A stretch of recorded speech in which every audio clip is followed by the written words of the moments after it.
Well, good afternoon, everybody. Thank you for stopping by for another exciting edition of the Underground Utilities Mapping Project team on June 13th, 2024.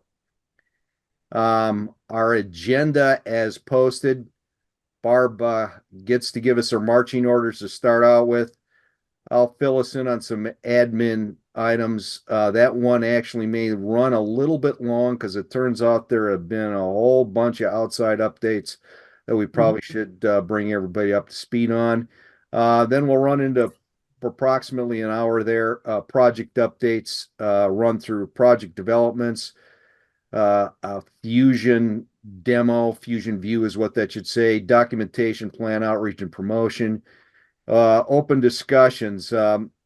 The leadership team is interested in hearing feedback relative to what we're calling controlling the message, and then the in-state vision, and then wrapping things up. Pencil in already. I beat the drum 3 times on this. Next meeting date, September 26, 1 p.m. And with that, Barb has the floor. Okay, thank you. Thanks, everybody. Again, we have such a good, strong core group that comes back for more, and a few new people have asked to come on. So today we're going to get, as Steve said, an update, a status of the beta tests. And as you listen to where we're at, we're also looking for additional facility operators to connect to the system in order to test the connection, probe the connection, be sure that it's easy to do. Also, if somebody wants to do a very closed loop, not through the closed loop test of it with a trusted excavator or design engineer, open to suggestions on that. So we're going to ask for that at the end. And then we've done a lot of getting more work with CJ and others. So we're at a good spot right now. We have a lot of heavy lifting now to do in the messaging, the contacts, the beta tests, the vetting out the robustness of the system for connecting into facility operators. So that's kind of a summary of where we're at. And it's you'll hear the great progress that we had over the last many months. And we gave a presentation to the MnDOT conference just a few days ago. And Terry Holcomb from MnDOT, he did a tremendous job discussing the why. Just one other story I wanted to partake in is we had a meeting 2 days ago with a major excavator from Southern California. And he told the story. People used to be excavator foremen, leads after 10 years, but now they have to promote those people in 2 to 3 years. And he said, we've got to invest and provide technology to make those folks do their job smarter, easier, and safer. So I just wanted to relay that message. That I thought that was really a good, strong message that he gave us yesterday at a call that we had on a related topic, but I thought it really applied to this as well. So that's what I have today. So, okay. Thank you, Barb. Moving on to, I think that's me. Quick notes, next leadership meeting Friday, June 28th at 10 a.m. Next large group meeting for the second time, September 26th at 1 p.m. And if you need to get a hold of me, that's the email there for myself as the administrative pack mule of this effort. We got lots of admin updates that, as I said, I think we're going to run a bit longer than 5 minutes as originally planned. First one is, Dean, you're online. You want to jump in on this one a little bit because you're a whole bunch smarter about all this than I am. I put some bullets over there on the right-hand side of kind of the points that I thought came out of the update on the one call bill here in the state, but I'll stop yapping if you'll pick it up. Or for at least for members of the UMP group, I think that the statistical safety reporting is of significant interest. The larger facility operators in the state, the ones that have over 5,000 notifications in the previous year. And also all of the pipeline operators in the state will now be required to do safety reporting. They'll be required to report back to MinOps as to a breakout of what their notices were of routine meets, emergencies, and so forth. And also their on-time locating percentage will now be required to be reported, as will some summary information on damage reports and on root cause information. So MinOps used to receive quite a bit more voluntary information than what they do now. Now it's just very little reporting from the communications industry, some reporting from electrical, and then of course gas is basically required to report now. So hopefully that additional information will lead MinOps to be able to study more root cause information and improve its damage prevention efforts accordingly. On-site meets will now be required for all excavations that are more than a mile in length. And of course, an excavator can always elect to request a meet for complex excavations. That I think is going to be of significant assistance, although maybe not as much important to this group. However, GIS information collecting will be, and commencing in 2026, all new infrastructure and all abandoned infrastructure where the excavation reveals the location of that infrastructure, GIS information will need to be collected on the location of that underground infrastructure. As Steve notes, accuracy requirements are not addressed. That is being left to unfold for the industry to figure out. And I think that based on improving technology, we're going to see increasing accuracy, but there's no strict standard that's going to be required. And as Steve notes, I think one can expect that further changes will be in the offing down the road. So any questions? Thank you very, very much, Dean. I threw you under the bus and you handled it admirably. Thank you. And the start date for most of this is August 1 of this year. Yes. Okay, great. Thank you. Next one here is the Minnesota Advisory Council on Infrastructure. Legislation did in fact pass. It was hidden, as often is the case, inside the tax omnibus bill. And if you need the reference, there it is. Brad Henry wrote out a nice little piece and informational thing that he sent out. And as you can see there, this Minnesota Council will help with coordination across all infrastructure sectors, owners, and funding sources, all functions including planning, design, construction, maintenance / operation, and training using asset management and other tools. Brad, do you want to just chime in? You'd indicated earlier, I think you had some insight on this, and I think the group would like to hear it. Steve, all I'll say is that this is a big deal. We were surprised that a state legislator took it upon herself to bring what is happening over in Michigan to the attention of the Minnesota community. And I think anybody who knows what we've been talking about in the engineering community, asset management, better accuracy of all the underground utility information, we've been talking about this for a long time. Totally out of the clear blue sky, it happens that a state legislator actually got a bill passed. And this is the most amazing thing I've seen in my career. So it's going to be incumbent upon all of the engineers doing infrastructure planning, all the contractors, all the people playing together to make this thing happen. But this is a huge step forward in the way we manage all of our underground infrastructure. Excuse me, all of our infrastructure, not just the underground infrastructure. All right. I'm Hey, I'm done. I had a question, Brad. How can we as individuals or we as this group get involved with this effort?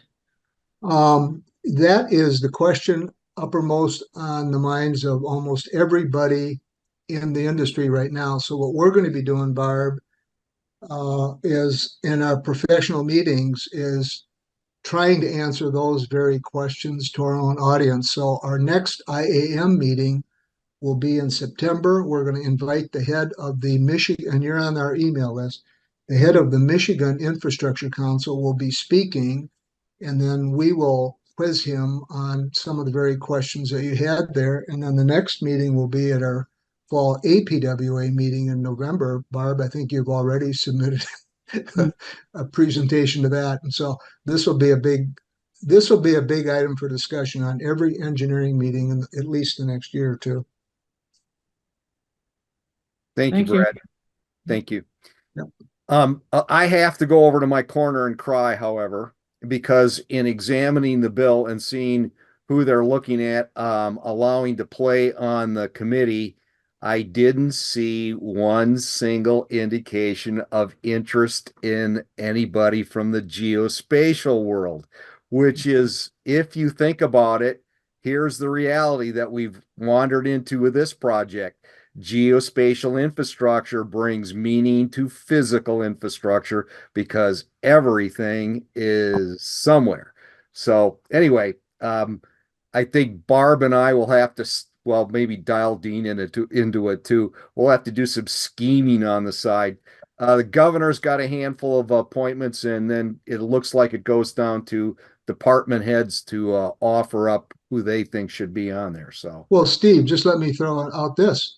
MnDOT isn't on the committee. yeah, If you look at that, and yeah, no, actually, Russ Mathis, the city director of public works at Egan, is all over the GIS thing, so he understands that full well. But point well taken, Steve. yeah, thank you. Okay, moving right along. An event of note, the Subsurface Utility Mapping Strategy Forum. Our good friends up in Canada are putting this on, conference on 2024. As many of you are aware, this event's dedicated to the memory of Dr. Jeff Zeiss, one of the original, if you will, plank owners of this effort. He passed away, I believe, in September of 22. And this event is online free. And it's kind of convoluted. How do you get to your free ticket? But I'll show you how it happens. If you go to this URL right there, don't mess around with any of this stuff up here because it's not active. You want to just go down to this bottom line piece here, click on that, and it'll take you through to this page on which you click on this, and it'll pop up a thing that allows you to get a free ticket. So if you're interested in attending that, we know for a fact one of the speakers is a member of this group. In fact, it's this guy who happened to retire on April 30th over at the city of St. Paul. And this is Bob before he retired. This is Bob after he retired. So just so you get a sense of what retired life is like, it says retired, not expired, and glasses that say no work. So hopefully we can continue to get some production out of Bob. Oh, speaking of retirements, Barb's holding out on us. I think she's keeping everything top secret so she doesn't have to tell us where her event or party is going to be. So what's it looking like, Barb? Are you still slated to leave on June 30th, or is it forever indefinite? It's going to be a little bit longer because they haven't announced the new person yet. And then even after the new person's on board, I'm going to cut back and work on this special project. Yeah. All right. Yeah. Into the fall. I'm not going anyplace from this, but day to day go GSOC. Yes, there'll be a new person there. Yep. Yeah. All right. I'm going to just quickly jump over to the umbrella committee that this thing is operating under, the emergency preparedness committee, because something's going on over there that will eventually be impactful on this group, and I wanted to make you aware of it. What I'm showing you here is what the current data collection model is, basically across the United States. If you look all the way down the right-hand side, it shows you the large number of entities that are out there running around that are typically on a yearly, quarterly, monthly, weekly basis going around the state and going directly down to the owner of data and querying them for stuff. And the problem with that is that approach negatively impacts, local workflows because they're answering multiple requests for data, creates multiple individual databases when it gets over here with different levels of data and currency, and it creates numerous accuracy issues, GPS navigation, response planning, whatever. So if you've ever wondered why it is you plug something into Google and you've ended up in the wrong place, this is kind of the model that causes that to happen. And so what's occurring is an effort is underway to stand up a new project team under the Emergency Preparedness Committee, and we're going to be working on the issue of how do we get a flow of data coming up to the geospatial office that amounts to collect data once, endorse it, have a plan to keep it maintained, and then there's another work group over here that's working on the outreach piece so that everybody ends up with the same data. And ultimately, that will be impactful for this group as what we would call static data sets are laid into FuzionView down the road. So if anybody in this group is interested in participating or working on that, the next meeting of it's going to be on Monday, July 22nd at 1 p.m. in the afternoon. Stacy Stark, who is a researcher up at the University of Minnesota Duluth, is leading the effort. They're well underway in developing the first sort of plan for the endorsement process. And you can find the Meeting Connect information on the EPC's website under events. And that's about all I wanted to say about that. That takes us, all righty then, now into the pool. Here we go. Project review. The swim lanes are for today. Lane 1, project developments. Lane 2, FuzionView Demo. Lane 3, documentation plan. Lane 4, outreach and promotion. We've got this slated for approximately an hour, and let's see what we can figure out here. Okay, what I'm trying to provide you with this slide is an understanding that there are multiple components being developed at the same time. It's not just about the software piece. So, in rating where we are with the software, we're showing it roughly in the mid 70% range. We view the documentation by what's going on with it to be about at 50%. The legal agreements are all done, but the problem is we've never stress tested them. So we're going to give them a credit of about 35%. Dean will argue with me, and probably as a lawyer he'll win, but there you go. That's where we got it pegged. FuzionView.org is at roughly at what we think is about 70%. So that's the outreach website. We have an informational brochure, which I'll show you here in a minute. I was hoping that in the interim between our last meeting that you would have had a chance to take a look at it, but we're still fiddling around with it, and we'll get there in a bit. And then there's some other documentation, primarily of interest for the sell of the overall project would be a white paper, and we think that rascals at somewhere about 25%.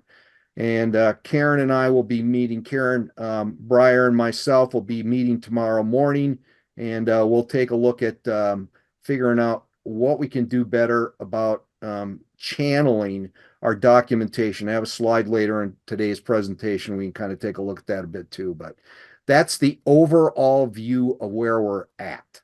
Okay, so other things that are going on, realizing full well that we are going to have to move from developing software into moving the world into thinking maybe they ought to participate in what we've developed here. The leadership team is standing up a customer relation management capability. We're building it out on HubSpot, and we'll be using that to manage contact efforts going forward as we do our outreach here in the later half of this year. Also, I'd like to bring you up to speed on the idea that we reached out to PHMSA again with a grant request, and what we're asking them for is a grant to help develop what will be self-standing software, which is compatible with what we're doing, but is not the same. And we've always known from the very beginning that we would eventually need what we call a field markup type capability. There's no real name allocated to it yet, but the concept on this one is providing a way for in the field to capture that information about unknown or abandoned infrastructure and other collection elements that need to occur from the field, and to also be able to view those sorts of things in the field. So this field markup capability. We made a technical assistance grant request to PHMSA on Wednesday, April 10th. We asked for $100,000 to support the anticipated development of the standalone product, and it will support what I'll be talking about here further on in about the vision for phase 2 of the UUMPT development effort. Moving right along, you may find of interest that the GAO came knocking on our door, or I should say our good friends in Canada stimulated the GAO to come knocking on our door to find out what are you guys up to and why are you doing what you're doing. If you're not familiar with it, the GAO is largely a collection of mostly academic, some institutional individuals in terms of working already for some type of research organization that contribute to information that the GAO collects and then consolidates into reports that they offer up to Congress. One of their more recent ones, and what got their attention or their interest in what we were up to, was they recently did a follow-up report on oil and gas pipelines, and specifically their interest in this one is the oversight of decommissioning. Bureau of Land Management, the U.S. Forest Service, a whole range of cats and dogs out there in government have these federal leases where oil and gas wells are, and to move the petroleum product from those wells, these gathering lines exist, and as a well goes dead, those gathering lines become of no importance anymore, and they end up being abandoned and whatnot. Well, that works great until you blow up a neighborhood in Colorado that got built over the top of abandoned gas collection lines that nobody knew were there. So this is, again, one of these deals that's starting to have more traction in Congress. And the reason the GAO came knocking on our door is because of the issues of a different approach that we've used here. So I'm going to share 3 slides with you that came from that discussion with them in trying to help frame the approach comparison, the differences. Government Accountability Office is a congressional research organization, as I've already stated. What we're doing here is a public-private collaborative think tank, vertical and horizontal. By that I mean we're spanning both government and the corporate world, and you go from a person like Barb at the top at Gopher State One Call down to folks that are, no kidding, have dirty boots and they're out there doing the grunt work of doing the locating. The project focus, they're working on abandoned and orphan gathering lines. We're working on everything that's underground. So anything that they can do within their realm to get a better control of what's going on with gathering lines will help us over here. Near-term outcome, they offer a plan of action. What we're trying to do is actually put in place a technology to erase a 50-year technology gap. Applicability, U.S. government lands, that's the Department of Interior and Department of Agriculture. Eventually, what we're doing here could be worldwide. And key hurdle, if you ever worked in government, you always are concerned about who's going to pay for it. So it comes down to the resource allocation on the particular item. Over here, what our hurdle is going to be is getting the data owner cooperation, the facility operators to participate in what we're doing. But there are similarities at the same time. We're both interested in knowing what's underground. The long-term outcome here is to create a process to improve data over time. And then finally here, the ability to share data will improve the outcome for both efforts. So what we're able to provide to the federal government about location of stuff eventually will help them as well as what they can do for us. Oh, not one too far. So here's the last slide that I just want to kind of use as a way to frame before we go into Bob's demo.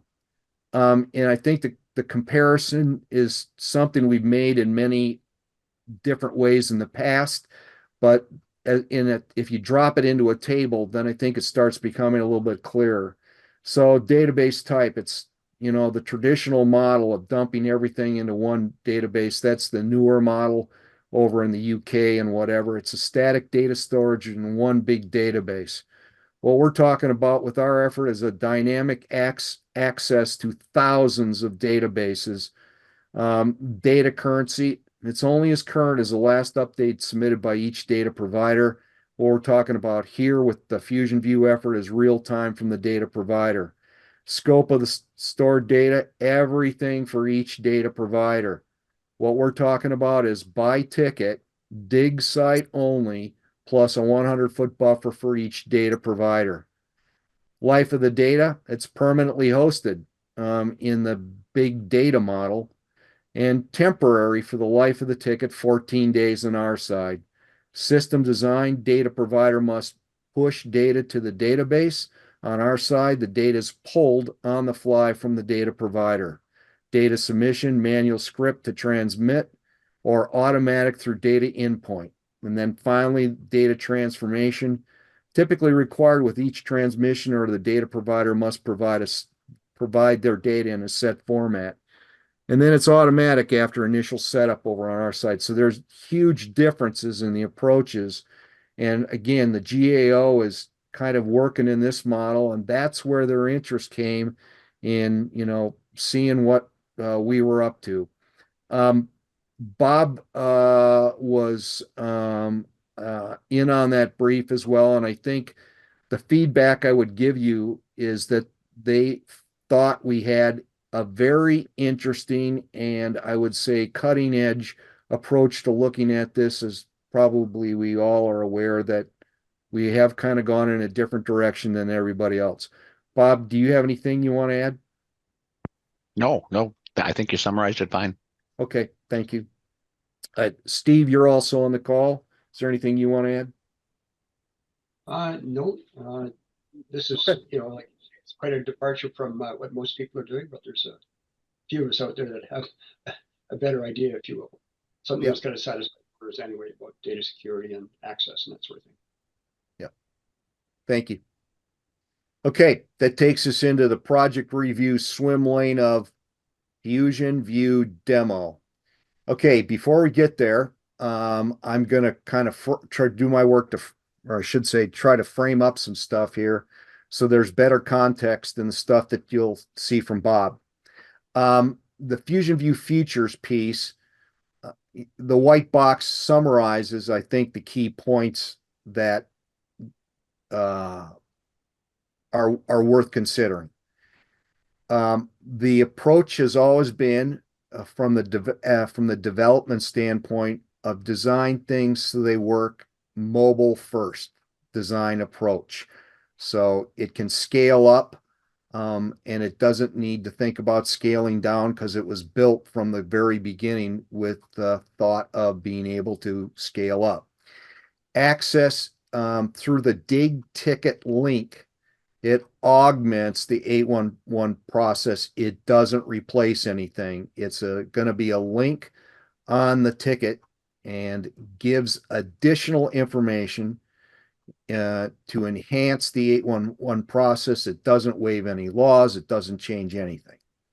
Successful proof of concept, as we all know, was completed in October 2022. And right now, the statewide beta test that's underway is focused on I'm going to beat the drum up and down many times on these two words, connection testing is currently what's underway. And the reason I'm doing that is because we don't want to be advertising or making people think that we're at the verge of sharing data. We aren't interested in that. Right now, we're making sure that the system as designed has the capability to connect through these various endpoints that will be available from providers or facility operators. And we're anticipating it be implementation ready first quarter of 2025. The connection testing piece right now looks like this. Excuse me. Data providers over here are facility operators. City of Glencoe, which we already are well aware of. MnDOT is working on the second phase of providing data from them. City of Eden Prairie has jumped in on this. We're currently working on bringing on the City of Hutchinson. And that's an interesting one because it includes a connection through Logis, which means if we can make it work for Hutchinson through Logis, we've demonstrated the capability of picking up the 70 some other utilities that have got their stuff currently being managed by Logis. And then we've had several successful discussions with the city of St. Paul, and we're in the process of working through on that piece. Data users, One Call Concepts, as you well know, has been a developmental partner in this from the very beginning, and they've been very progressive in making sure that as the software has been developed, that it is not One Call Concept specific. And we're very encouraged to have Dwayne Rogers and crew from Pelican Corp now involved in discussions. And Dwayne, you can probably correct me, but my best guess on what I could dig around and figure out is I think you got 3 states, 2 provinces, and a slew of folks internationally. So we're looking forward to what we can do in terms of making sure that things connect through smoothly for Pelican as well. And then WSB Engineering's been playing the game of trying to come back. They've specifically been focused in on the MnDOT data, making it work through the system. That's the way to think about where we are right now in the testing function of what's going on. And then the last thing I want to do before we turn Bob loose on all of us, it's kind of hard in a development process like this to figure out what's what and who's doing what to whom and all the rest of it. And so I've tried to provide a simpleton for my edification view of how the pieces all fit together. And so on the left-hand side, the upper left-hand side, there's 2 modules that when we hit, I've indicated down here as of last Friday, the report out had that the core engine up here was at 89% complete, and the overall FuzionView package is currently rated at being at 76% complete.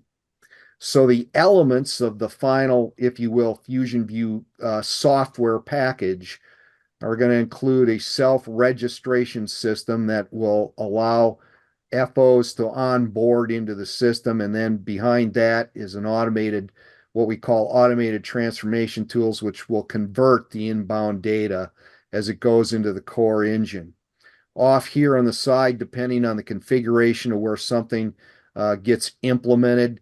Currently within the shared geo environment, there is a way to monitor the way the core engine is performing, and there is also an add-on authentication system.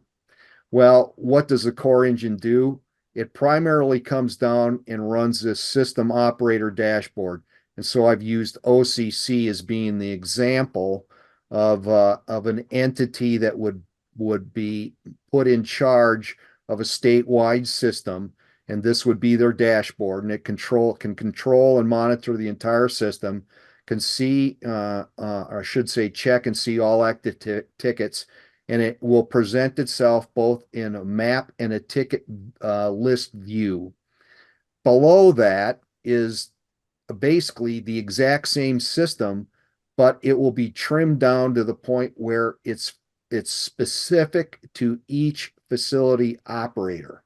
So it'll function effectively the same as the system operator dashboard, but it'll be confined only to the operator dashboard. So Bob's got some slides and the rest of it that will kind of talk to that as well. Well, what's the user experience, the in piece that comes out of all this? Well, it's the ticket viewer, for the design engineers, the locators, and the excavators.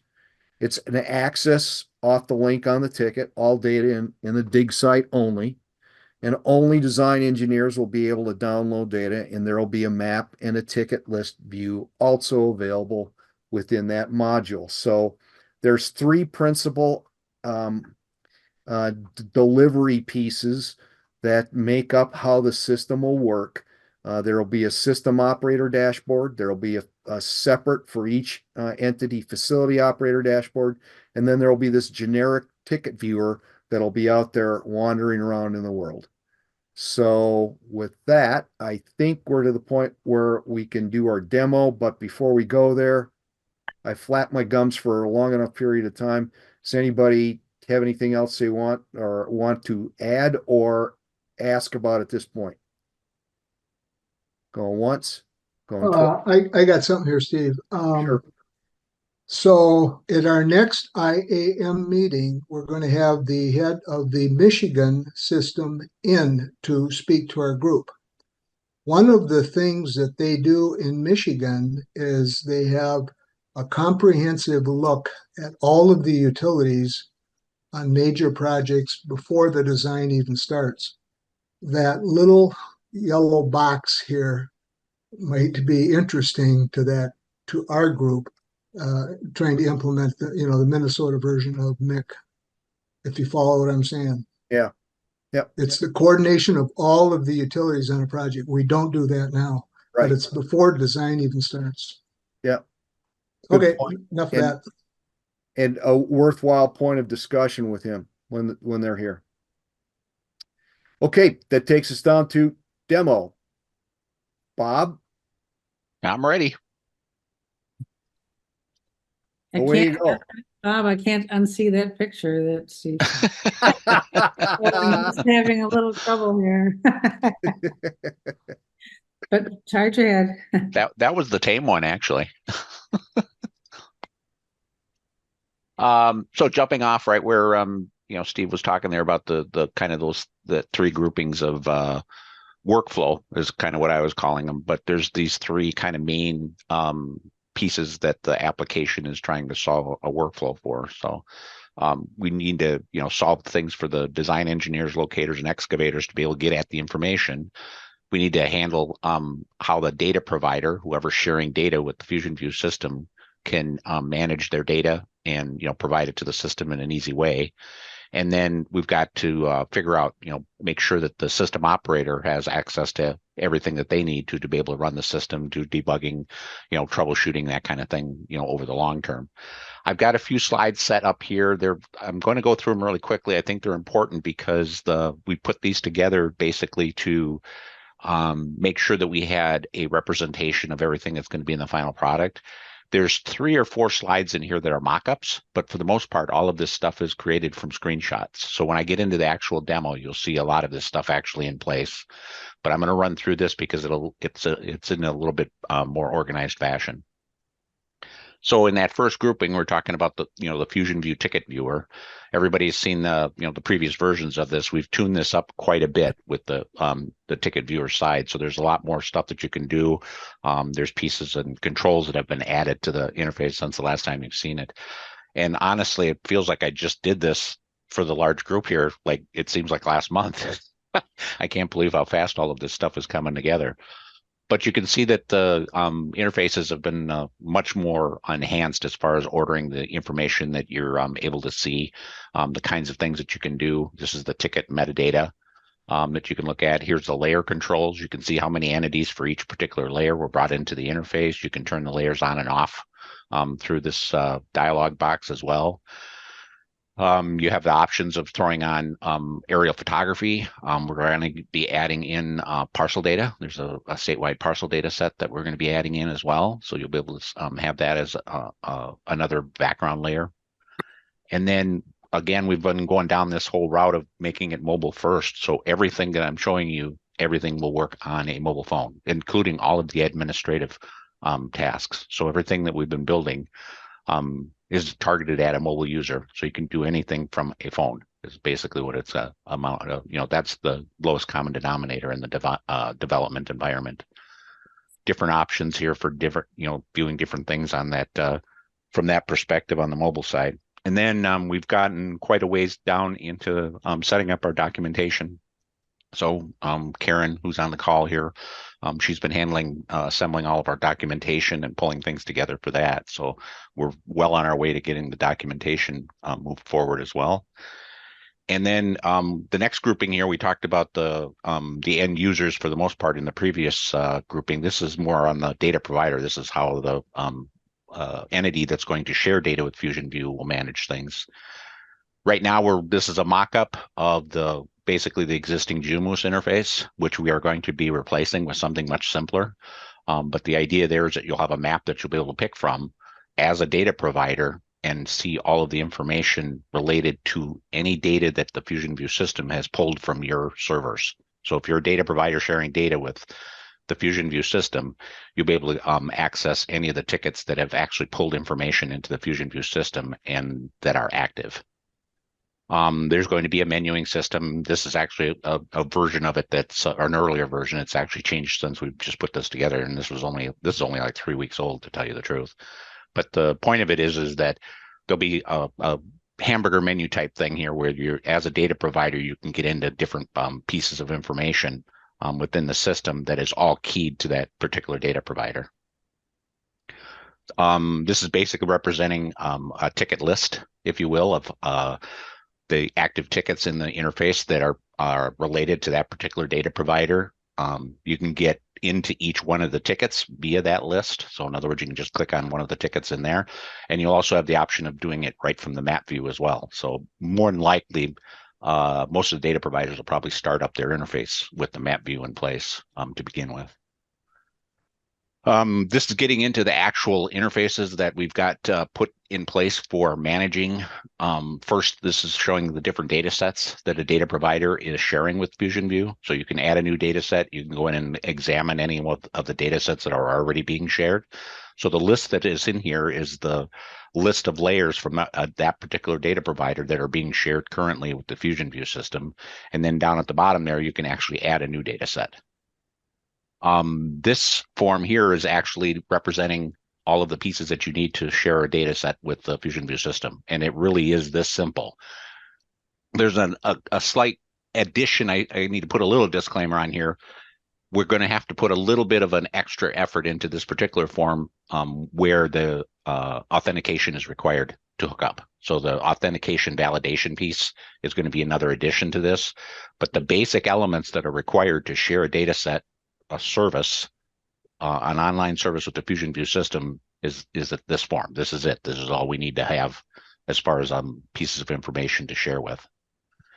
And then once you've got a data set that is being shared, you can go in and examine how that thing is working currently. So this is basically a listing of a currently shared piece of data that is being pulled in from the system. And you can also do the same thing with the users.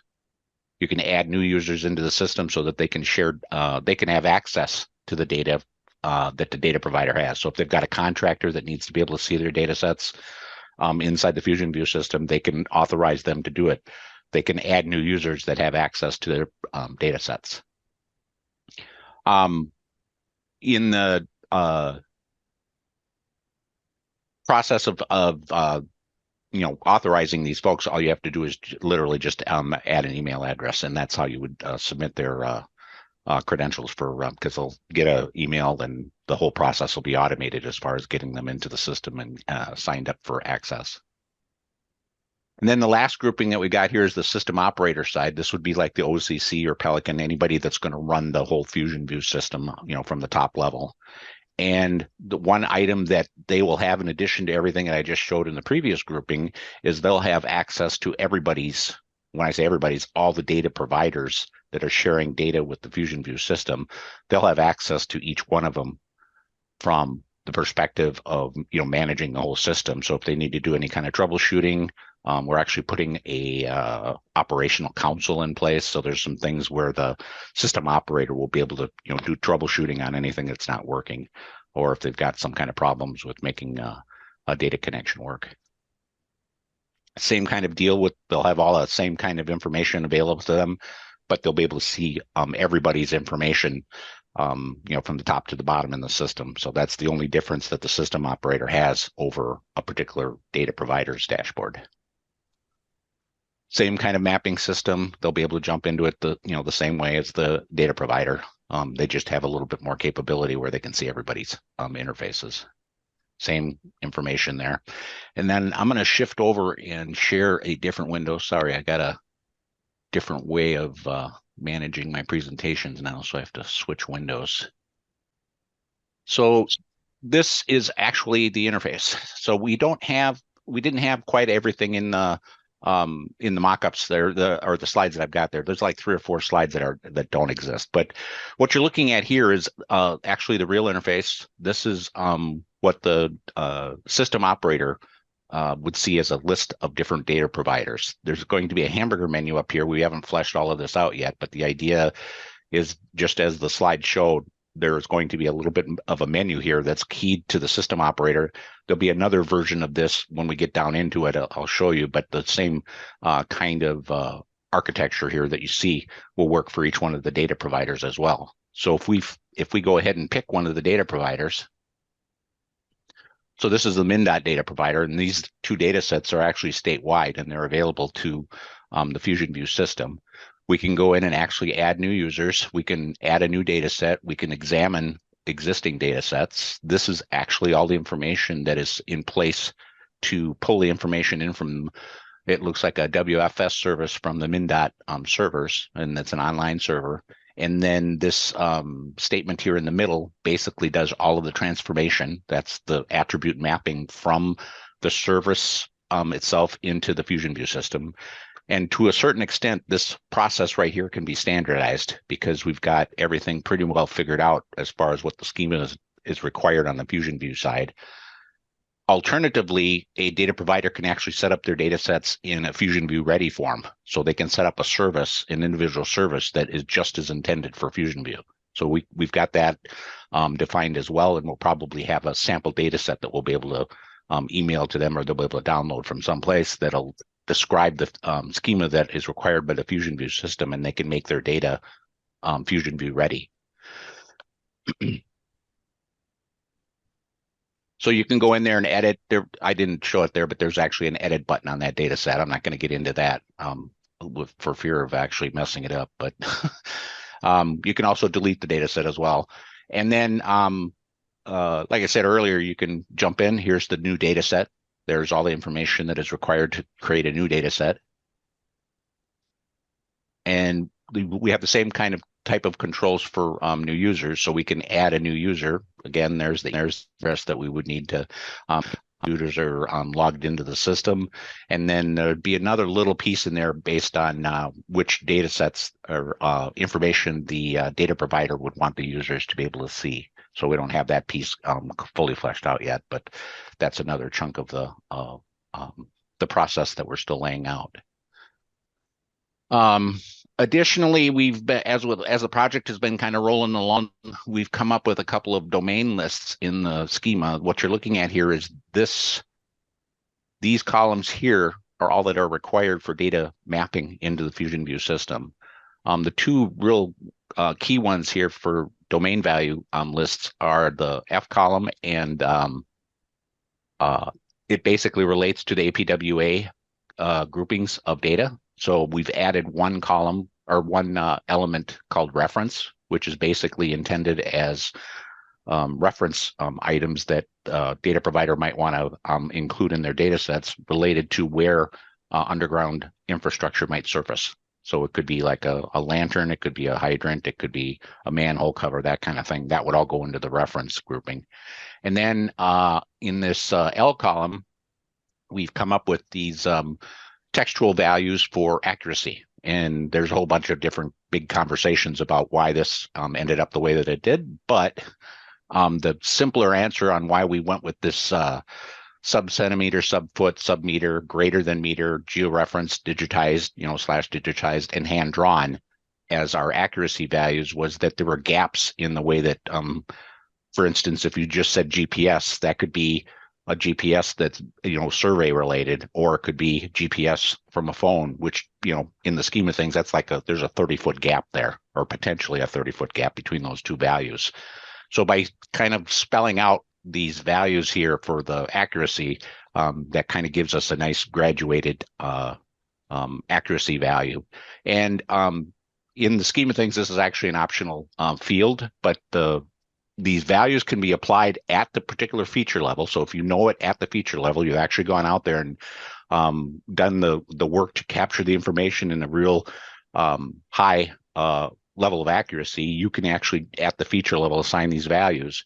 If you don't have that information available at the feature level, you can also set it up at the database level or the data set level. So the whole data set could have greater than a meter applied to it, so that if there was no value on a feature at the feature level, it would automatically roll up to that data set value.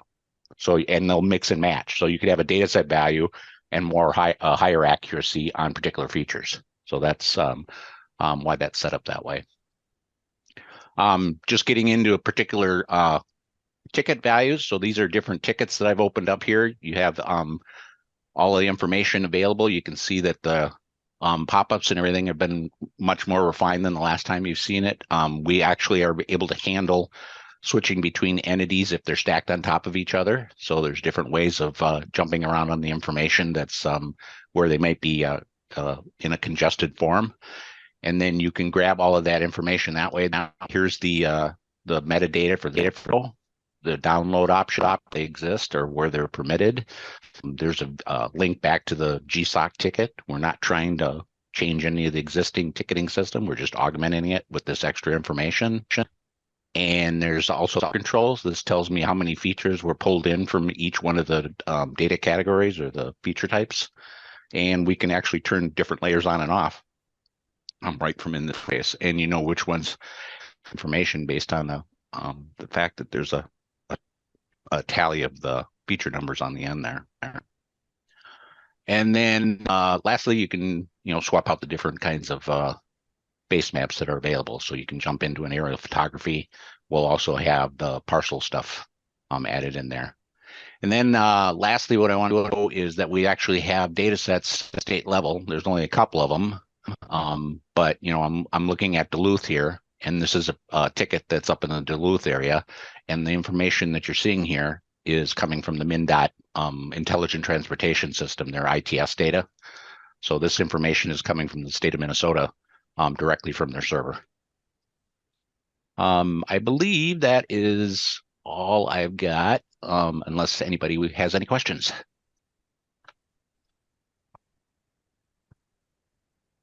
Bob, why don't you, one last thing I think it'd be helpful for people to know is the things that you're currently working on to kind of wrap things up, if you will. The front side login piece is being worked. The stylization is being worked. Yeah, Yours- so a couple of the big last things that we've got to do is when you're zoomed way in and looking at information at like a 200-foot level, we have to restylize a lot of the feature data as it's presented. That's one thing we're working on. And then we're also working on how how you jump into the interface when you first log in. So when you jump into the interface, this right now is what the page looks like. This has all got to get fleshed out and kind of merged with the idea that we're working from this hamburger menu approach of laying out the different information. And the idea here is that this page would be assembled based on who you are. So if you're MnDOT, you get to see MnDOT data, blah, blah, blah. Okay. I guess anybody on the call have comments, input, thoughts? I have one thing, Bob, on the like 2 slides back or 3 slides back, the GPS uncertainty level or whatever you're calling it, the categories for the accuracy. This is the first time I've seen how you have it categorized. You didn't have it the other day, but I'm wondering, what does the user need to report on their attributes? I mean, for the most part, you can go off the GPS uncertainty level, but when we're talking hand-drawn and geo-referenced digitized, there's really nothing. How are we going to determine that just by using data? Yeah, so the idea here is to leave it up to the data provider to decide. We didn't want to get in there and try and, how do I say it, shoehorn them into some predefined value system. So the idea here is that, sub-meter is going to be the best, or sub-centimeter is going to be the best. So in other words, I showed you a lot of line work on the ticket viewers that were solid lines. In the end, those are all going to be dash lines. The only solid lines you're going to see is anything that's within sub-centimeter accuracy, because that's going to be equivalent to the best data that's available. Everything after that is going to be in a dashed form of some sort. But the idea here is that, the idea was to be as descriptive as possible. Is it sub-foot? Is it sub-meter? The only ones that are really a little bit ambiguous is geo-referenced digitized. Where I'm going with that particular value is that it was basically you scanned a map and then geo-referenced it by snapping it in. So it could be, greater or less than a meter. It's probably a little worse than a meter. It's probably in the 2 or 3 meter, or potentially 2 or 3 meter problem. And then the hand drawn would be, I'm hand drawing it, but using, a ruler versus, trying to do it in some kind of a digital package. But that was the intent with the list. Okay. As people transition, though, from hand-drawn to sub-centimeter, I mean, the GPS uncertainty will automatically categorize it for them, I know, but if that's not filled out, we're talking a lot of data. And so a user on a desktop, it would take them a year probably to go through all the different lines and stuff, unless they could somehow do a select and modify, lasso a whole bunch of area and say, okay, this is hand-drawn or something like that. Yes. Just spitballing here. So yeah, and that's how they would approach it. That's why we left the option of them applying the accuracy value at a feature level. It's not required. This is an optional field. So if they have the data, they can put it on at the feature level, and if it's accurate, they can put it at this, use sub-centimeter. But if they don't have a data or have the data available at the feature level, they can also set it at the data set level. So they can say all of my data is greater than a meter off. You know what I mean? So they'd be right in the middle there, and they can apply that at the data set level. And if there's no value inside of the attribute at the feature, it'll automatically roll up to that data set value.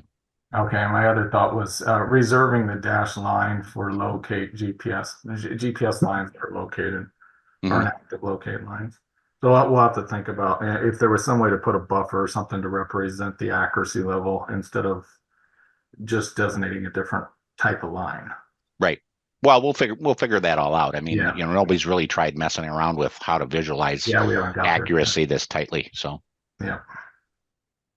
So one of the thoughts that I just had was that a lot of these owners are going to have data, especially recent data that's collected to ASE 75 standard, let's say, and that would be a quality level A designation, which would be pretty much sub-decimeter, if you will.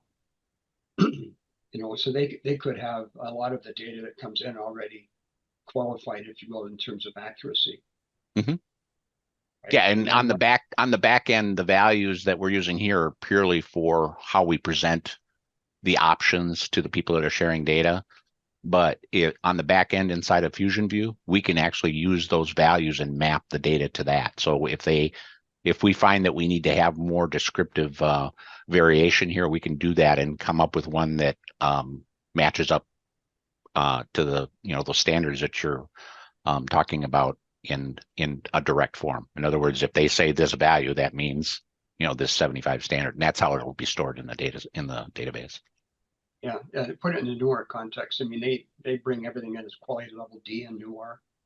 And if they go out there and collect the data and confirm it, they could send it back and give them the quality level back, and they could update it on their back end. So if it's sewer, for instance, and they're collecting existing location of data, it would be like a quality level B according to ASCE 38, let's say. But if it's new stuff, it would be quality level A.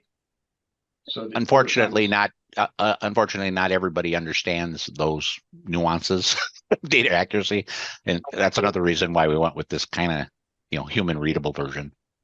Yeah, no, I understand. Okay. The excavator version. Yeah, there you go. Okay. Hey, Bob, Brad, go back to that slide that you showed. I think you showed City of St. Paul. You showed us a couple of counties, et cetera. I did. I don't remember. Well, you had a column and you had different organizations. The administrative view. Gotcha. Yeah. This one. Okay, I think okay. So here's a question. Have you actually reached out to a city? I don't care if it's St. Paul, Minneapolis, or some small city anywhere in the state. And have they agreed to put all of their utilities in this format? Nobody's agreed to put everything in yet, but we are talking with Hutchinson. We're talking with City of St. Paul. We've already talked with Glencoe. We haven't actually done another follow-up after we got the initial demo data set from them. And we're in talks with St. Cloud. So and kind of where I'm going here, and I think I brought this up before. Remember, Hennepin County tried this a couple of years ago, actually about 6, 7, or 8 years ago. And where it fell apart was the private utilities refused to work with showing all of the utilities in one format like this. So have you, in some geographic area in a city, in a county, gotten everybody to buy in? we haven't got any kind of a dense area like that yet. I mean, where we've got cross section of everybody available yet.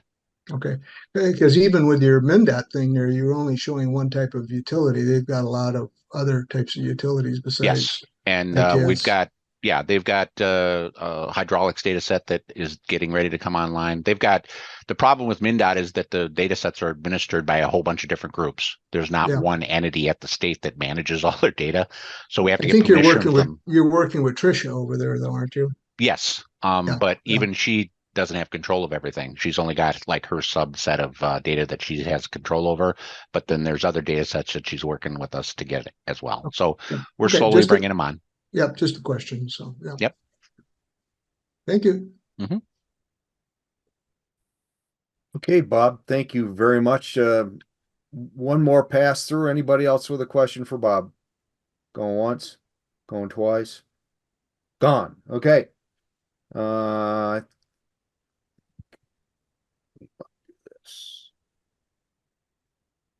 Okay. I would wildly assume, given that note, you can see my screen. That takes us to swim lane number 3, the documentation plan. Sounds like maybe we're doing things backwards, but there is a plan here and why we're doing things the way we are. So here I've tried to lay out so that there's better understanding of what the evolving vision is for documentation. Right now we're thinking to kind of fall roughly into 2 general categories. One is a product category and one is an outreach category.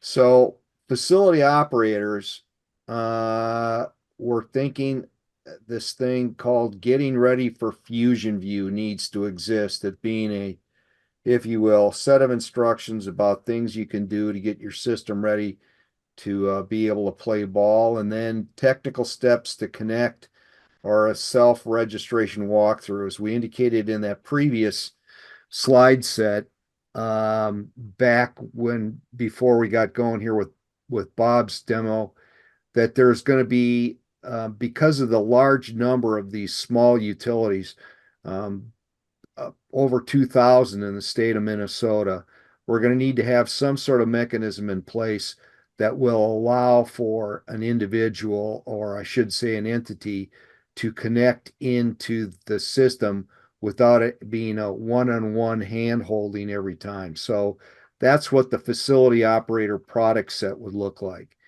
Then we're thinking for FuzionView software users, there will need to be, this is the generic folks that are out there that may wish to take, on a FuzionView install, OCC being an example.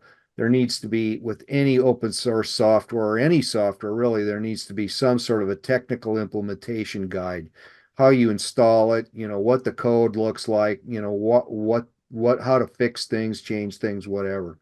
And then for the typical user, there needs to be some sort of a quick start guide for engineers, locators, and excavators.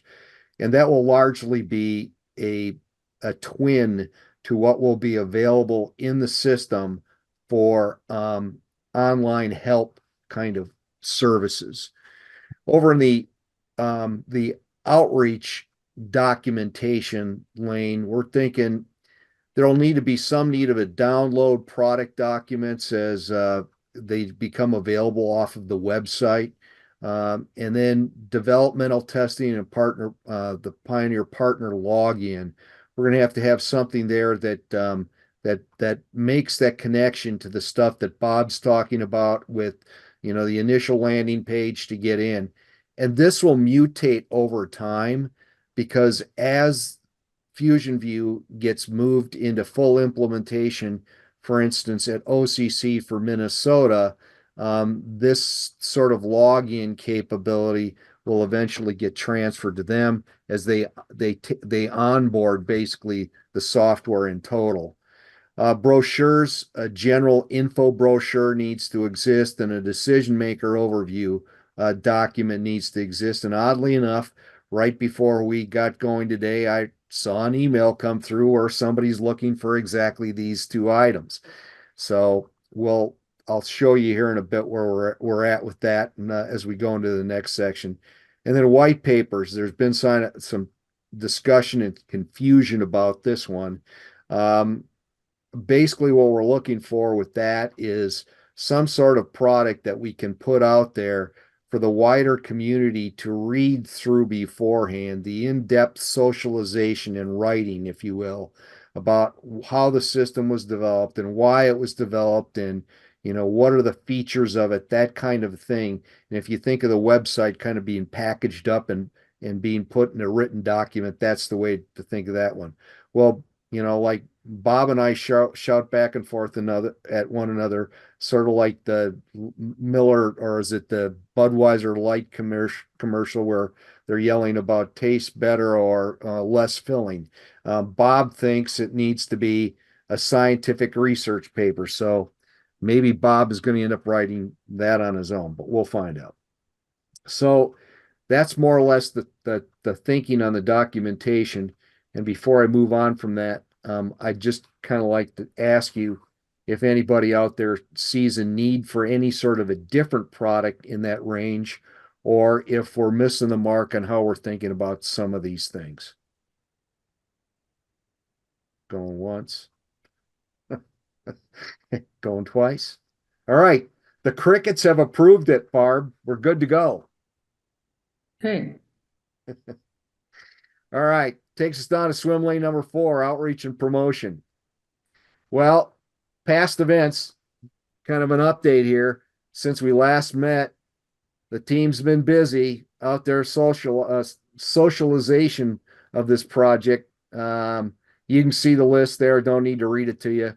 A total of basically 5 events trying to help others understand what we're up to and the value of an approach like this. Well, here's what we got for anticipated upcoming events. On June 25th, as I indicated earlier, Bob is going to be online with some SF event up in Canada, or for that matter, a place on the planet on the internet online. September 18 through 20, I'm twisting Bob's arm to go over to Michigan to their Michigan GIS conference. They call it MCAP camp, and that's in Boyne Mountain, Michigan. Great ski area, so maybe Bob will be there early enough to get some runs in. October 2 through 4, we'll wander up to Duluth for the Minnesota GIS LIS conference, one of the larger state conferences in the United States. Then down to Illinois GIS Association in Peoria on October 2022, and finishing up, I believe, Brad, I got the dates right, 21, 22, or is it 22, 23? Oh man, it's a Thursday, Friday, so that's all I can tell you. Yeah. And the week before Thanksgiving. Real quick question: have you guys got a booth, Barb? Do you have a booth reserved for this conference? In other words, are you going to be able to do a demo there? What conference, which one are you talking about? APWA. We do the demo during the presentation. Well, yeah. Remember, you haven't been selected yet for a presentation, so I'm just saying, are you going to have a booth there? That's all I'm asking. We haven't covered that topic yet. Okay. So Brad, let's go into negotiations. How much is a booth for a nonprofit? Well, no, I don't want to be quite that crass about this, but the only thing I was pointing out, forgetting for a moment the fact that you'd have to pay for the booth. That's a great way to interact with people. That was really my point there, because you've got it open for a certain number of hours. That's my only point there. I made a note to look into that. Thank you. Yeah. Again, you guys this is something to get out to these other communities. This isn't just a bunch of GIS nerds. It's the engineers who are managing these projects need to know about this tool. Point well taken. I've been on the expo floor for more years than I would care to admit. So good points taken. Well, this is Steve. You know what? I'll share this with the entire group. But do you remember when you and Barb started off in your venture here a few years ago? I said you guys are crazy. Well, you're crazy like a fox. This is amazing how far you've carried this. So good work. Not across the finish line yet. No, but you guys are getting there. All right. Thank you, Brad. Appreciate it. Okay. Brad, who are the attendees of that AWPA conference? Okay, Barb, just say that one. Engineers, or, I mean, who is it that's going? APWA is attended by about 500 to 600 people. They're city engineers, they're county engineers, they're MnDOT engineers. We get a few Met Council people there, but these are the people that it isn't that these are not the GIS reps in the organization. These are the people that are managing the facilities, and they're the ones that are going to make the decision if they use this tool to get data over to organizations. That's why you have to show them what you can do here. Yeah, good point, Brad. So again, 500 to 600 people, et cetera. And it is down at Mystic Lake. So if you're really getting bored, you can go over there, I guess. Wait a minute. This is a state-sponsored meeting. We're not promoting gambling here. No, you got to remember, I'm on the planning committee, but I'm not the guy that makes the decision of where the conference is. All right. Okay. Okay, enough of that. Steve, I'll slaughter your last name, so I'm going to I'll let you talk through this slide. Sure. And it's a U, so it's just like USA. So it's Slusarenko. Everybody wants to say Slusarenko, but it's Slus. Sumdex is, I tweaked to the newer project probably three and a half years ago when they first started it. And that's when I kicked off what originally was the Canadian Underground Infrastructure Register. But we decided it wasn't really a separate register. We got the idea we're creating a database just like Newark, so we had to change the name. And Jeff Zeiss, of course, was the first guy I called, the first person to join the team. And Jeff put me on to the UUMPT team, right? So he put me on to you guys and said, hey, you need to talk to these folks down south. And so I did talk to Barb and you guys and kind of joined forces, if you will. So we are indeed going to be adopting your software, utilizing your software. We do have, as you say here, mostly Canadian participants, right from the federal government departments, including the Department of National Defense and federal infrastructure folks and provincial infrastructure folks, including ministries of transportation, that sort of thing, cities, regional municipalities, and a bunch of engineering companies and locate firms and what have you. So a bunch of NGOs as well. We do meet every second Wednesday of the month at noon Pacific, so 2 p.m. Central. What else did I want to say? Oh, mostly Canadian participants. We're about 60-40, so about 40% of our team is south of the border.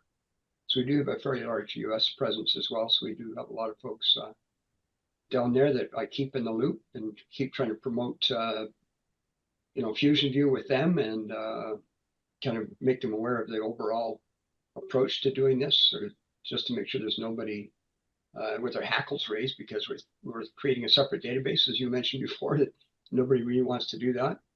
The other thing is to leverage learnings from each other. So we know, for example, the city of Burnaby has automated the ticket response process. And when somebody sends a design ticket request or locate request into the city of Burnaby, within 3 minutes, they get it back, even if they make that request at 3 o'clock in the morning. Because they've automated the process and they save about $120,000 a year just to a small city of 200,000 people, just for managing those ticket responses. So there's a huge benefit here to your one called members by going this route and enabling automation of things like ticket responses. Okay, thank you very much, Steve. The pitch that he missed, the most important part is next meeting is July 10th. If you would like to attend, all you got to do is send your information to this email. Kind of a lively spirited group up there. And we thank you very much for the cooperation and the facilitation of outreach from your standpoint. So thank you. Okay, what I wanted to point out here is the website continues to be worked on, as we indicated before. As an example, if you haven't gone and looked at it, there's a thing now that's got a drop down that says join us, attend meetings, and lo and behold, if you should lose your meeting connect information for one of our meetings, you guys go find out when it's taking place, the link right there for Zoom. You can download the agenda and you can download a calendar reminder as an example. But I'd like to have had that thing completely done, but other things in life got in the way, and still working on it. But you can go hunt and peck through there. It's expanded out quite a bit from what it was 3 months ago, and we'll continue to drag it towards the finish line this summer. There is, in fact, a brochure. It's gone back for further edits. You've seen it before. We're working on different things to make it more impactful. And we just had a discussion this morning with Kurt, and we should be seeing something come back here shortly that fine tunes that and the interior cell. Reminder that our current learning that's available is down on the Minnesota Geospatial Advisory Council, EPC YouTube. You can go find every one of our recordings from these meetings there. The CGA Next Practices is out there, and the FuzionView website, although not done, is in fact something that's currently available. Okay, I think that finishes that up and moves us into the open discussions, unless somebody's got something they want to raise at this point. Hearing nothing, I got to clear my throat before we go any further. Give me a second.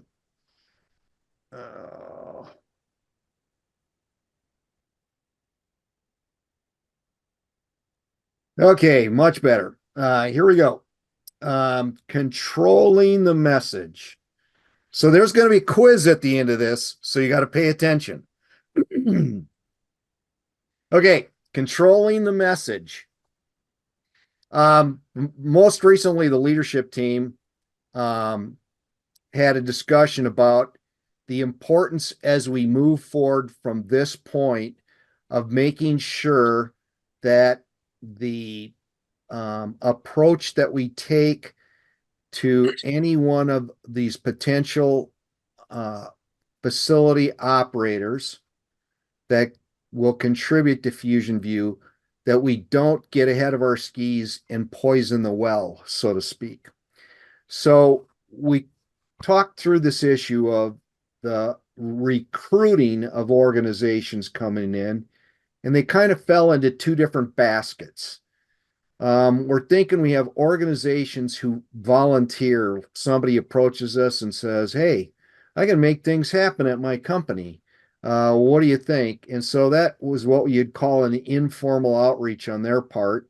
And it's at the bottom level. And the way we're thinking about how that needs to be managed is, oh, well, that's great. Here's Bob Besquez's contact information, and he'll begin the discussion with you about bringing you on board. And then there's this target group of organizations. Let's call them the top 20 utilities in the state. And we've more or less come to figure out that we've got to come in at the top with these folks. And only members of the leadership team, and primarily Barb's going to lead the charge up the hill, so to speak, on this effort. But we've got a critical element needs to be taken care of, and that is the outreach materials need to be completed. And as I just explained to you, we're not fully there yet. And so we're well aware that we want to go after these folks, but we want to do it in a focused, concerted way. And one of the things that needs to be done before we get there is to get those outreach materials completed. So that's the way we're thinking about what you will call, what I kind of labeled there as recruiting. And then there's the issue of socialization. And that's, the outreach campaign down the road. And so before anybody throws up their hands and goes, "Oh my gosh, this is never going to work. How are you going to make things happen?" Well, we've already more or less developed a pretty long list of stuff that we can use, from arm twisting to whatever. And here's a couple of them we're going to just kind of throw out, maybe to stimulate the thinking about stuff that could be done to, move things forward. And the reason we're having this discussion as in an open forum is because we know there's lots of smart people out there that have got their own ideas of stuff that can potentially work. So I'll explain a couple of them. Outreach campaign. Well, by virtue of us being associated with a state committee, there's the possibility of a rollout presentation that gets pumped out to state government, and we let them know this thing's happening, and we're going to explain what this thing is and how it works and what value it could have. And then Barb and I were fortunate enough to run across the PHMSA outreach people at the CGA conference. And Barb, I think, is it fair to say they're pretty excited about the idea of beating the drum for us once we get to the point where we're ready to go? Would that be fair? Yeah, absolutely. He was jumping up and down, basically. And they were talking to the degree of doing like a 2 to 3 minute, video clip to be played in the general sessions of CGA next year, kind of thing. So there is some real strong potential of outreach there. And then encourage adoption. And again, as we've gone along here, it kind of starts making sense that it'll probably be easier from a civic standpoint to come in first with some strong, cities of the first order kind of thing: Minneapolis, Bloomington, Rochester, Duluth. And once those folks are involved, hopefully, and engaged, now it starts becoming difficult for these larger folks over here on the target organization side to say, you know what, you know, we don't want to play. Well, it starts becoming hard to defend that to your stock, your shareholders, you know, and perhaps there may be some issue of putting in place policy where you can't use the system without being a member. Well, now you're exposing your company to undue risk. So there's a variety of things there. And I think with that, I jumped too far again. We're down to a couple of questions. So here they are. What do you think? Are there other / better ways to recruit system partners? And the reminder there is, you know, organizations that volunteer, your target organizations, you know, the two different kinds of approaches there. And then the second question was, what other outreach approaches should we consider to encourage participation in FuzionView? Well, again, we put up, you know, man, I'm having trouble here. The socialization piece, outreach campaign that we've got some ideas about, some heavy hitter approaches or encouraging adoption. All right, so let's go back here. The floor is open. Are there other better ways to recruit partners? Well, one is Minnesota infrastructure. How do we, you know, getting in with that organization and that activity? Again, some of these are long-term, you know, none of this happens in a day or a week or a month.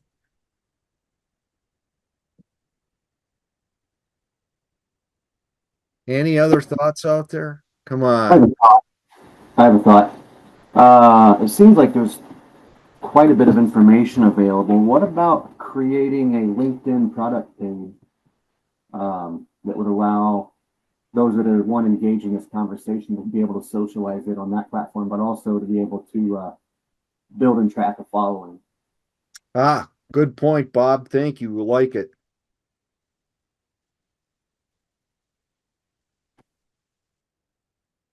You must be in sales somewhere. Yes. Come on, somebody else out there, just throw us a bone here, will you? Well, there's groups as well in LinkedIn, as Bob just mentioned, not only product page, but there's damage prevention groups. So maybe, you know, providing a brochure or, you know, a posting for each of those groups to keep promoting, if you will, FuzionView. Thanks, Steve. Hey, Steve, Brad here. What is a system partner? I had to bail out of this meeting, so maybe you defined it earlier. System partner. Yeah. How about should I have said there a facility operator? Would that gel it for you? Well, Well, the system partners are the one call centers, so OCC or Pelican or Northfield. The data providers are the facility operators. Yeah, I use poor terminology there. well, no, not picking on you. I mean, it's you know, that term might mean different things to different people is all. Yeah, we really mean the facility operators.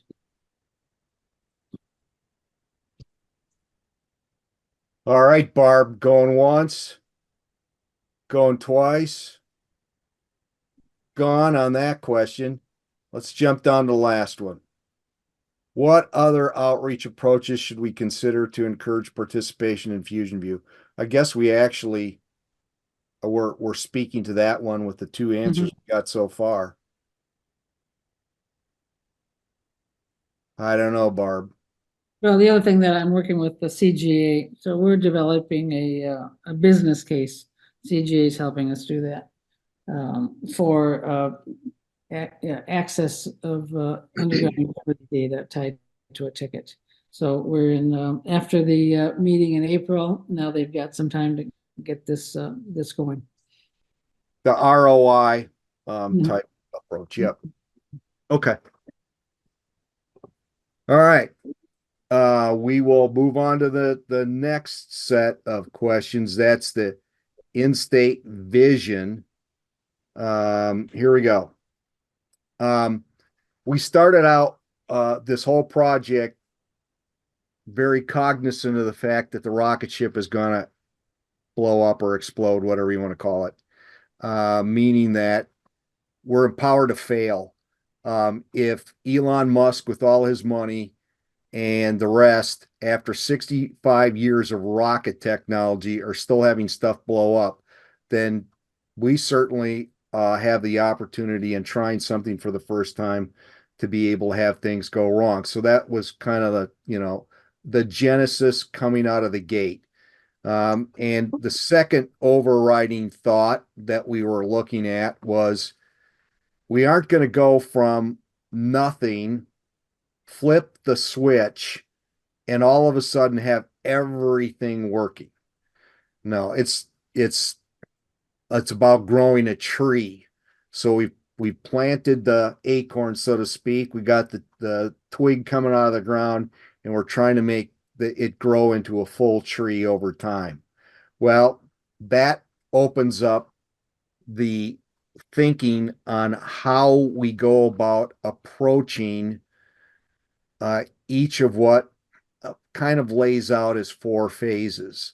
Phase 1 being the FuzionView software release.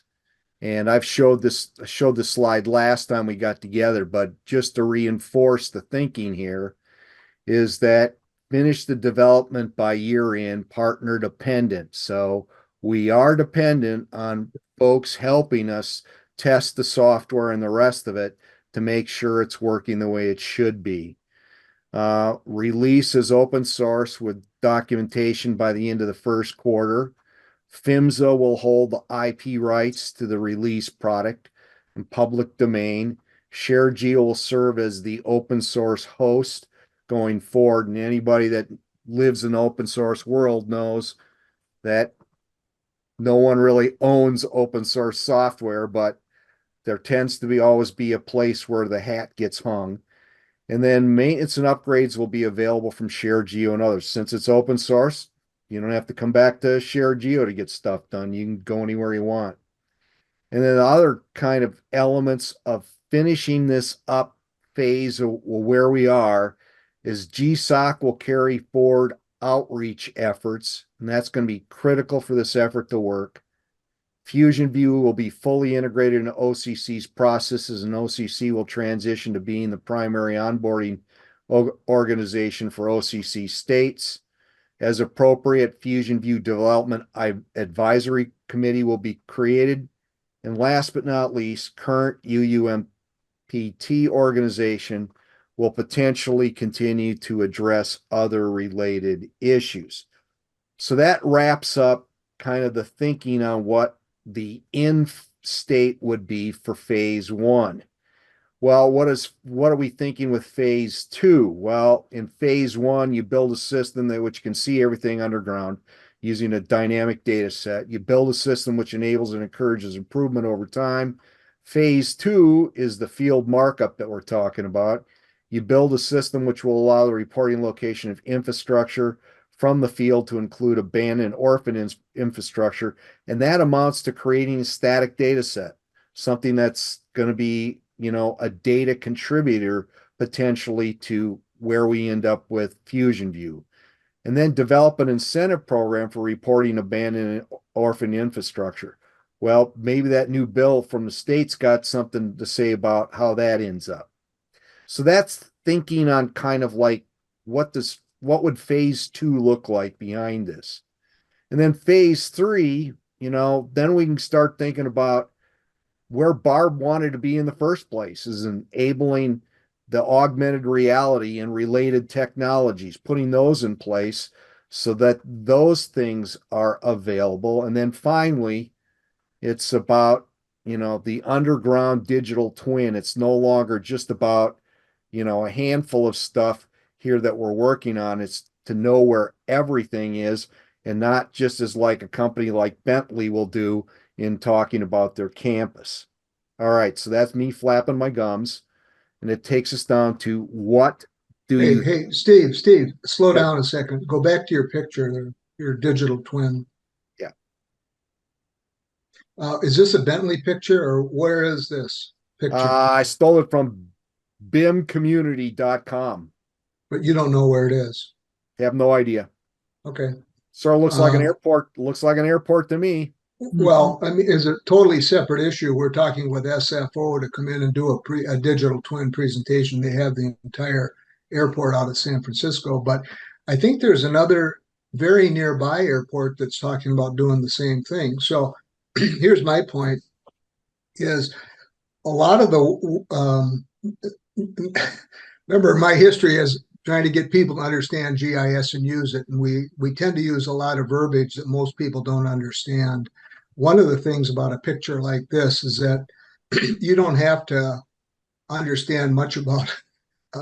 This is obvious just when you look at it, and this is something that would relatively easily explain what you're talking about. Big picture. Not all these other terminologies of FuzionView and all this stuff. That's why I like this picture right here. Okay. And Dave so- says and- that this is LAX, he thinks. is this actually LAX? Okay. Oh, that's what Dave put in the chat. Yeah. Yep, that's LAX. That's the rebuild of the Tom Bradley's International Terminal. Oh, great. All right. We got somebody that's on top of things. I know. Yeah. The only problem is I've been out there and it took about a half an hour just to get from just to get from the entrance of the airport into dropping my bag off. So Got it. okay, enough of that. Enough of that. Well, in a few years, All right. you won't be able to go to the terminal. You have to go to an off-site area and take a people mover. Oh yeah, that's slower yet. I tried that. Okay, so we're down to this. I explained to you what we think, or I should say, I offered up the idea of what we believe the end of phase one looks like. And so the question would be, in what we're suggesting there, does that meet your expectations? Because the leadership team needs to think not just where we are right now, but how to map things out into the future. And we first need to make sure that phase one wraps up in a way that would meet your expectations. So the floor is open as what we're doing here. Does that make sense?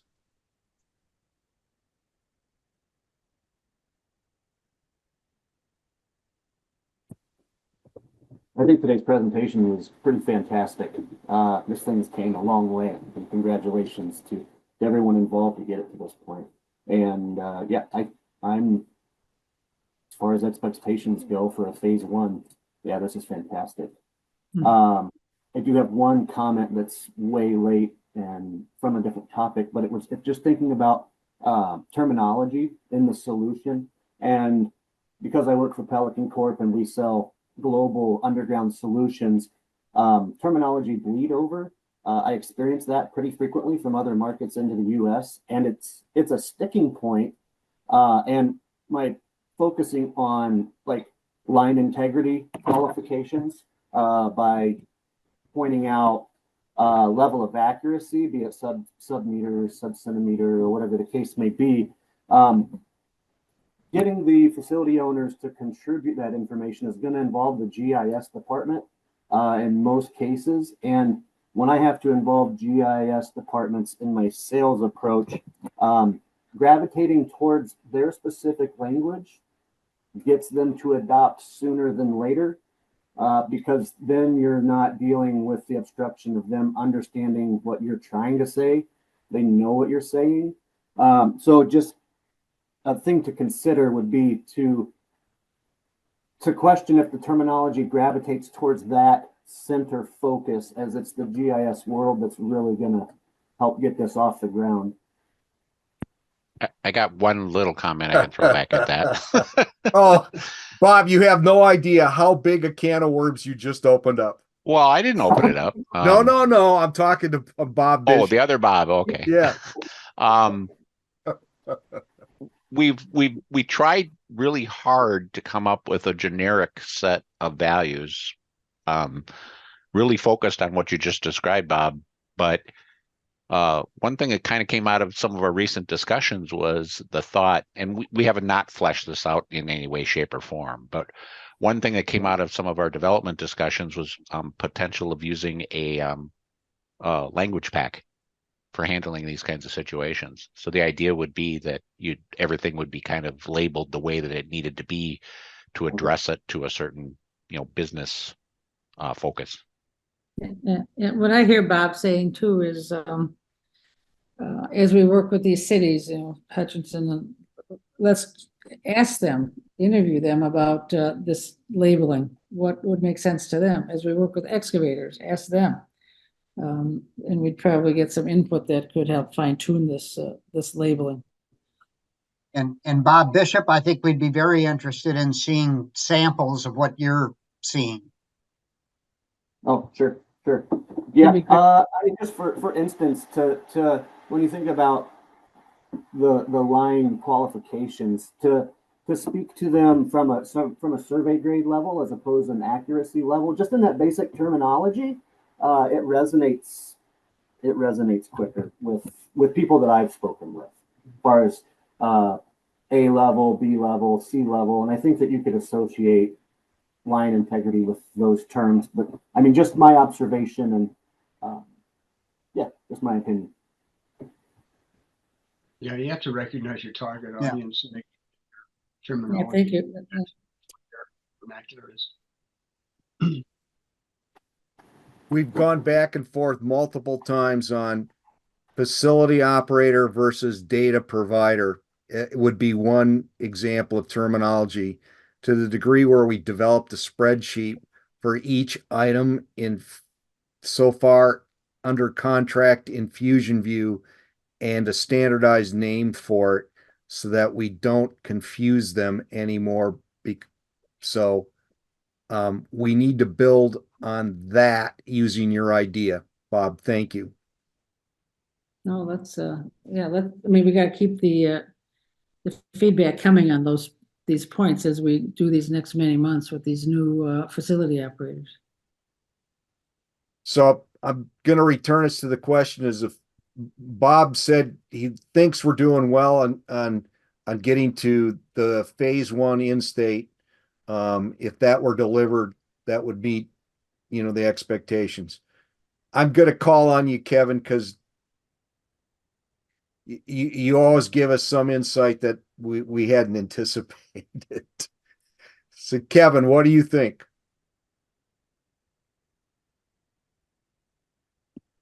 I like some of what Bob was talking about, and what you're talking about here.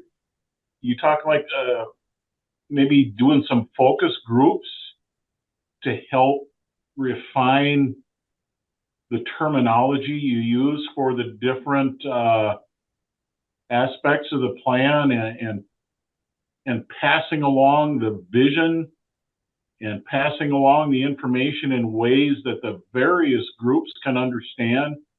We started using some focus groups here at Austin Utilities for our customers.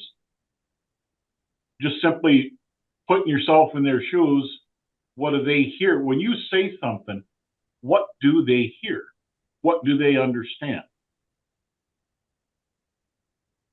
I like it.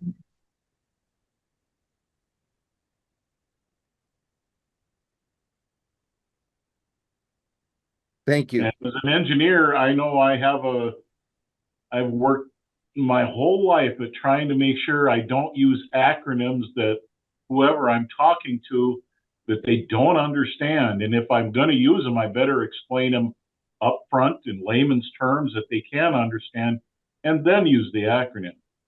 And that's the kind of thing, as we're proceeding on, like a facility operator versus data provider. I certainly can understand why you evolved to data provider, but hearing the explanation of how you got there, that's the kind of thing, to work through as we develop the different documentation to share with people. I think it is a very important thing that the information is properly geared to the target audiences. Okay. Whether it's the cities or whether it's the utilities. Each of the groups has unique ways that they understand things, and I hate to burden it with marketing terms, but I think a focus group or that type of a concept is something we should look at or consider. I think you're spot on. I think it's an excellent suggestion. Thank you. I think that takes us down to, is there anyone else that has comments on the end state for phase one? Otherwise, we'll move on to seeing if you think our vision going forward makes sense.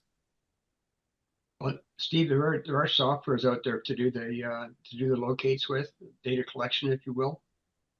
Does phase one allow the download of each of those layers into a third-party software to do the work, like to do the locates or the SUE work, especially? I'll let Bob answer that. Well, yeah, Bob. The simple answer is yes. Excellent. I mean, okay. Yeah, the data can be formatted in any form, but we've settled on a couple of simple versions of the data. I think internally in the near term, we're going to be using GeoPackage. So. Okay. How does that relate to like a shapefile? Let's say you want to use that, It's basically the next generation shapefile. It's an open format, Esri's behind it, all that kind of stuff. So. Perfect. Okay, good. Thank you. All right. The floor is open. Any other subject we want to bring up? Going once. Steve, Brad here. Somebody wanted to contact me. So whoever wanted to contact me, Steve will pass on my email to you. I will. Well, it's out there in the list of emails, isn't it? Yeah, For this meeting, so.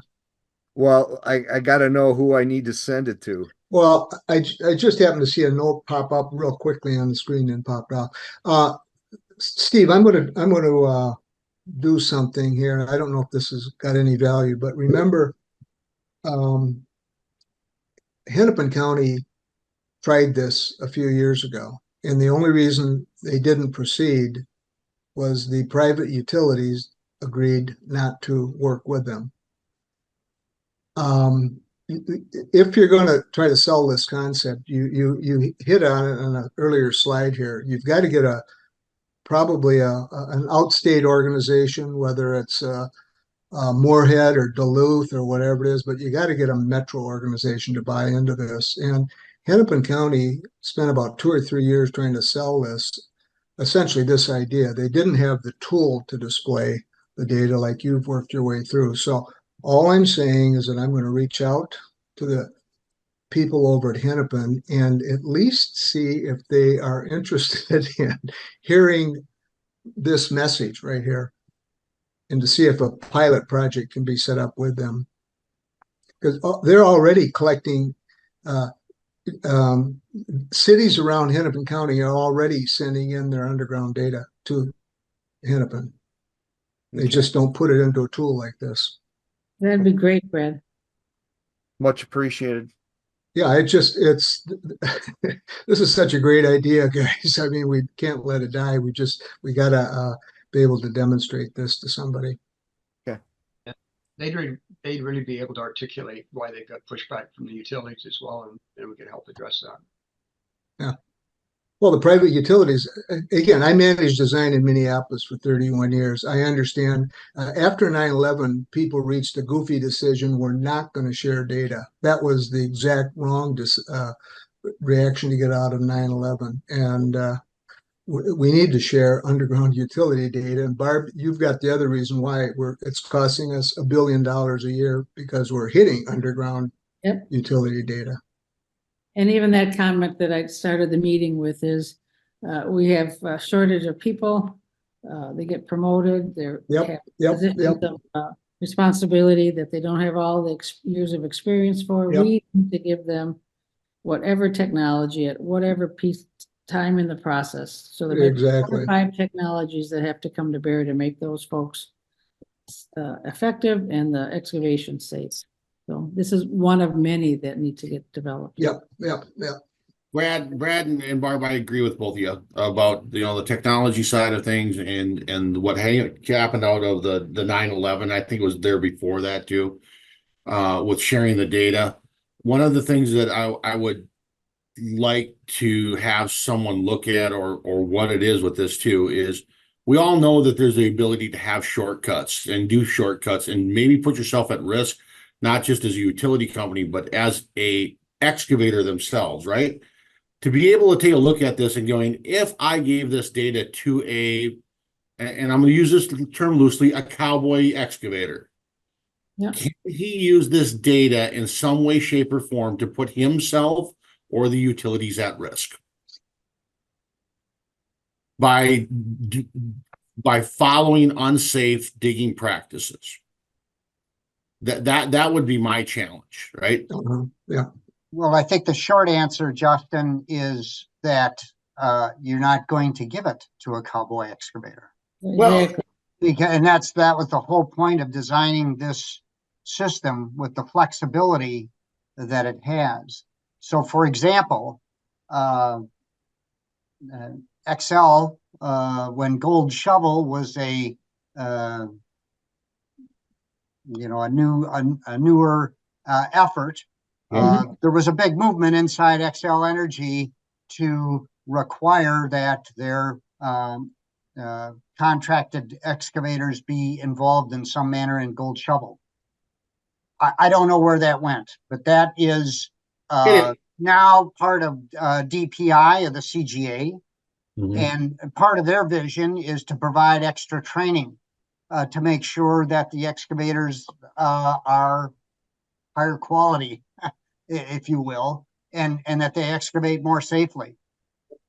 And my guess is that part of a major private facility operator's willingness to participate in this is going to be based on the ability to control who gets the data. We have to have It's those not going to be a blanket. Not every excavator in the state is going to be able to receive it. Well, Absolutely. in my experience is when we show all of our cards in our hand, right? I do a lot of education out there across the states. And if I show all my cards in my hand, they will figure out a way to use it in ways that is unsafe, right? And I think you have to have that control in place to be able to pull that control and stop that behavior, right? Yes. And It's not all people, but you have to have that ability, and we have to have those strong controls in place. And that's been a design factor since day one. Yeah. Absolutely. Total control of who you choose, the facility operator allows to view the data. And if they break that trust, well, you shut them off, right? So one of the big concerns, Justin, was, what if somebody takes this information, and let's take an excavator, and I almost hesitate to get into this because we're a ways away from dealing with excavators. We're starting with design engineers, where there's a statutory requirement to share data, and this is going to make a lot of sense for a lot of facility operators, I believe, to get involved and share the data in this manner, which will be a lot more efficient and probably more accurate. But for an excavator, I think that currently the plan is that information will not be transmitted until the start date and time on the ticket. Because one of the things we kept hearing was, well, gee, what if they just take this information and start digging? But if they don't receive the information until the start date and time on the ticket, the locate should have already occurred. And this would be additional information that would perhaps be useful in helping them identify whether there was a mismark or failure mark. I'd challenge that one a little bit too, that if I had that information a little bit earlier, it'd allow me to properly bid my job, properly be able to staff my job, right, for what I'm going to be up against. Excel is certainly going to have opportunity to give input on that, and that's the preliminary view. to respond to the issue that you raised initially, but that could change if there's a groundswell of support from the facility operators to release it earlier. Yeah, that could be a little different workflow that they submit a different type of request, right? Those design requests. Right? I don't know if I quite followed that one. Could you put it more Well, simple? Well, they want to bid the job, so they want to see Ah, where the got it. facilities are. And there Yep. is a non-excavation ticket, a planning ticket. Got it. It's, let me see where it's at. And so that they could submit that ticket. Excel could say, yes, this company is able to. As an example. I think that sound means our time's over. Hey, Bill, Patrick, what's up? What's that? Hey, what's up? Hey, so if we have a contractor that's like willfully not potholing, not doing any, Mike, yeah, there you go. Thanks, Mike. Okay. Well, what do you think, Barb? Are we I think done for the day? Travis says we it's got a to wrap. pull. I think the horn, and I think I know there's a lot of talking, presentation, but the input was great. So again, it is a two-way thing where there's just a lot to update on today. Yeah. There is usually. And thanks, Justin. Important comments. Yeah. Yep, appreciate it. That's why we allow time. We need that. That's what we need. If it was half and half, that'd be great. It's like pulling teeth to get people to comment. So really appreciate the comment. All right, there it is, Barb. The Okay.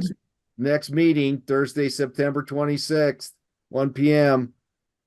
Anyone else got any last minute comments? Travis, you got any Barbs you're gonna need to throw out? No? Okay. No, I'm good. All right, that leaves us with Barb with final comments. Nope, I'm done. We just talked about it all. Thank you. All right, have a great weekend, everybody. And remember, when you're through learning, you're through. Okay.